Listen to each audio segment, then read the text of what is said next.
Hello সবাই, নতুন বছরে আমার প্রথম ব্লগে তোমাদের সকলকে স্বাগতম। সবাই কেমন আছো? সবার নতুন বছর কেমন কাটছে? এটা হচ্ছে আমার জানুয়ারি 2 তারিখের ভিডিও। আমি 1 তারিখ ভেবেছিলাম বের হব, কারণ বছরের প্রথম দিন যেহেতু, তাই ভেবেছিলাম যে 1 তারিখ বের হই। তো আমি ভাবলাম যে 2 তারিখ আবার শুক্রবার, যদি 1 তারিখ বের হই তাহলে শুক্রবারে আবার তো ঘুরতে বের হবই। তাই আমি ভাবলাম যে এত ঠান্ডার মাঝে ঘন ঘন ঘুরতে বের না হওয়াটাই বেটার। তাই আমি 2 তারিখ শুক্রবারই ঘুরতে বের হয়েছিলাম। তো বছরের শুরুতে আমি ঘুরতে বেরিয়ে কি কি করেছি সেসব কিছুই আজকে তোমাদের সাথে এই ভিডিওতে শেয়ার করব। আমি গিয়েছিলাম সেদিন বাকৃবিতে। তো আমি বাকৃবির আম বাগানে গিয়েছিলাম, আর সেদিন তো মিষ্টি মিষ্টি একটা রোদ উঠেছিল, যার জন্য আম বাগানের পরিবেশটা বেশ ভালো লাগছিল এবং প্রকৃতির চারপাশটা দেখতে আরো বেশ সুন্দর হয়ে উঠেছিল। আর এত সুন্দর মিষ্টি রোদ থাকার কারণে ছবি এবং ভিডিও ভালো আসছিল। আসলে ওয়েদারটা যদি মেঘলা মেঘলা এবং কুয়াশা থাকে তাহলে কিন্তু ছবি এবং ভিডিও ঠিক ভালো আসে না। আর ময়মনসিংহে তো 15 দিন যাবত রোদের কোনো দেখাই নেই। তারপর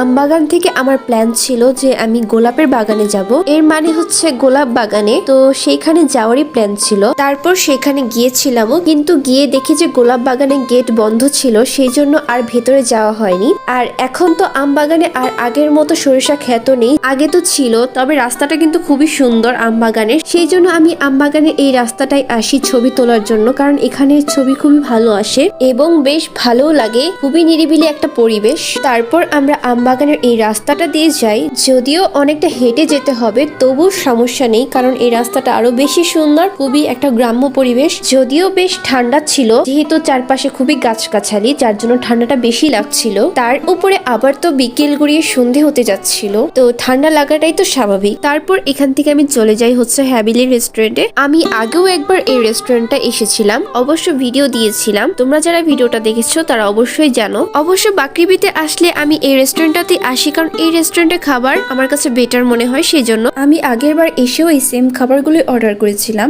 এবারও সেম খাবারগুলোই অর্ডার করেছি, যেমন মিট বক্স এন্ড রাইস বল। তো এখানকার মিট বক্স আর রাইস বল সম্পর্কে আমি আগের ভিডিওতেই বলেছিলাম, তবে আগের বার তুলনায় এবারে মিট বক্সের সাইজটা ছোট করে ফেলেছে। মানে চিকেনের পরিমাণ আগের মতোই ছিল, তবে আলুর পরিমাণটা কমিয়ে ফেলেছে, যেহেতু আগে আলুর পরিমাণটা বেশি ছিল, যার কারণে মিট বক্সের সাইজটা একটু বড় ছিল। টেস্ট কিন্তু আগের মতোই ছিল।